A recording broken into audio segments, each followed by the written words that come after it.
The East End of London, a place full of history, toughness, and a special kind of criminal fame. It was here, in the shadows after World War II, that the story of Ronnie and Reggie Kray began. Identical twins, always together and very strong, they went from the ordinary streets to become the most famous gangsters in British history. Their rule, from the 1950s to the 1960s, was a mix of violence, glamour, and a ruthlessness that both fascinated and scared people. The Krays story isn't just about crime, it's about the pull of power, the excitement of fame, and how people saw them versus what they really did. They hung out with politicians and movie stars, their nightclubs a place for the rich and famous to play. But underneath the fancy surface was a dark heart, a brutality that made them famous criminals.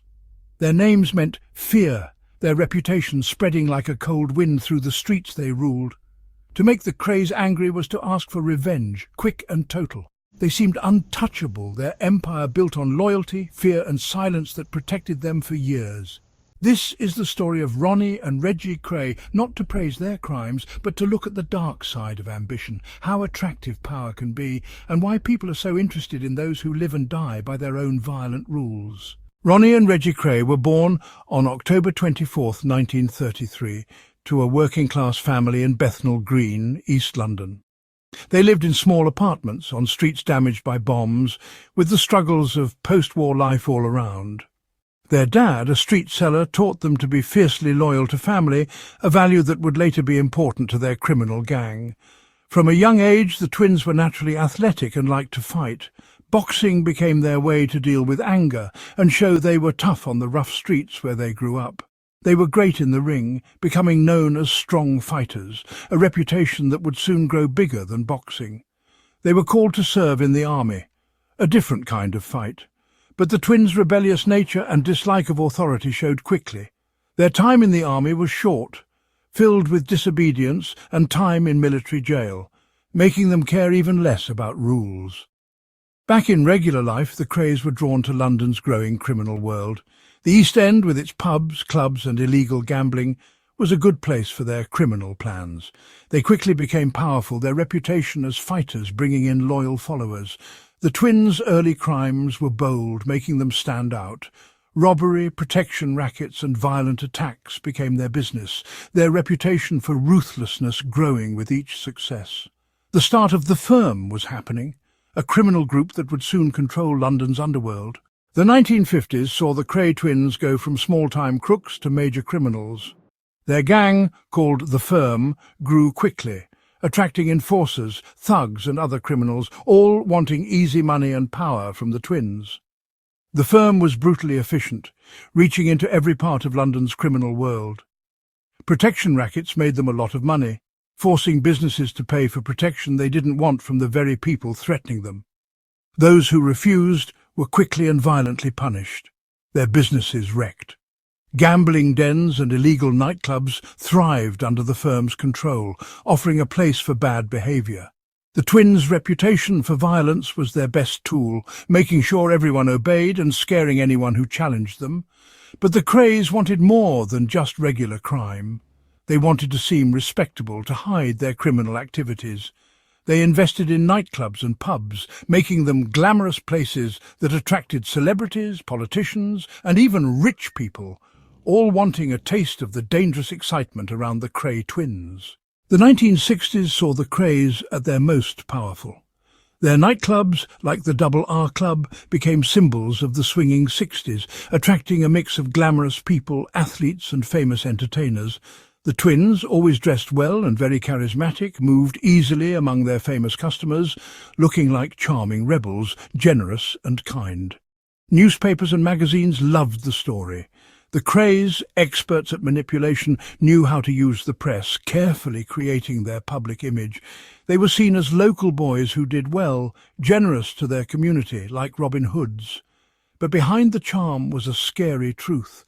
The violence, the intimidation, the cold-blooded cruelty at the heart of their empire was hidden from their glamorous friends. The whispers of their dark deeds rarely reached the people in their clubs, their fun undisturbed by the true cost of the Firm's success. Even today, the story of the Kray twins continues to captivate the public. Their downfall was a dramatic conclusion to a life of crime. Ronnie was sent to Broadmoor Hospital, a high-security psychiatric hospital. The Kray twins' criminal activities eventually caught up with them. In 1969, they were arrested and charged with multiple crimes, including the murders of George Cornell and Jack McVitie. The trial was a media sensation, and in 1969 both Ronnie and Reggie Kray were sentenced to life imprisonment with a minimum of 30 years. While Reggie was incarcerated in various prisons, Ronnie Kray died in 1995, and his funeral was a major event attended by thousands. Reggie was released from prison on compassionate grounds in 2000 due to his terminal cancer. He died shortly after, marking the end of an era for London's criminal underworld. But their legacy remains complex. To some, they are remembered as ruthless criminals who ruled London's East End with an iron fist. To others, they are seen as tragic figures, their lives a cautionary tale of how power and notoriety can lead to an inevitable downfall, serving as a reminder of a time when London's underworld was ruled by two of its most infamous sons. The Richardson family, also known as the Torture Gang, were the Kray twins' main rivals in London. Led by brothers Charlie and Eddie Richardson, they were infamous for their brutal methods of enforcing their criminal empire. The Richardsons were known for their sadistic torture techniques, including using pliers to remove teeth and nails, as well as electric shocks. Their reign of terror was a dark chapter in London's criminal history. The rivalry between the Krays and the Richardsons escalated into violent confrontations, culminating in several high-profile gangland murders. Both gangs vied for control over London's lucrative underworld, leading to a series of brutal encounters. The most notorious of these was the torture trial in 1967, where the extent of the Richardson family's brutality was laid bare for the public to see. Law enforcement eventually caught up with the Richardson family. Both Charlie and Eddie Richardson received lengthy prison sentences, effectively dismantling their criminal enterprise. Charlie was sentenced to 25 years, while Eddie received a 10-year term. This chapter delves into the details of their criminal activities, their clashes with the Krays, and their ultimate downfall. The story of the Richardson family serves as a stark reminder of the violent world of organised crime in 1960s London, and how the quest for power and control can lead to a devastating end. As with the Krays, the legacy of the Richardson family is a complex one. Their brutal methods and violent confrontations with the Krays highlight the extreme lengths to which criminal organisations will go to maintain control. Yet their story is also a cautionary tale about the inevitable consequences of a life steeped in crime. The legacy of the Kray twins extends far beyond their criminal activities and violent confrontations. Their story has become deeply embedded in the fabric of London's history and popular culture. They were considered more like celebrities than gangsters. These portrayals often delve into the duality of their personas, ruthless gangsters on one hand and charismatic local celebrities on the other. Their influence on popular culture doesn't stop at the screen, each attempting to dissect and understand the extent of their power and the allure they held over London's East End. Their story has also inspired various works of fiction, where the line between myth and reality often blurs. The Krays' impact on London's criminal history is undeniable. Their reign marked a significant period of organised crime in the city, and their methods and operations have been studied by criminologists and historians alike. The fascination with their story speaks to a broader intrigue with the dark underbelly of society and the figures who navigate it. While some view the Krays as mere criminals, others see them as emblematic of a bygone era of London's East End, a time when crime and community were inextricably linked.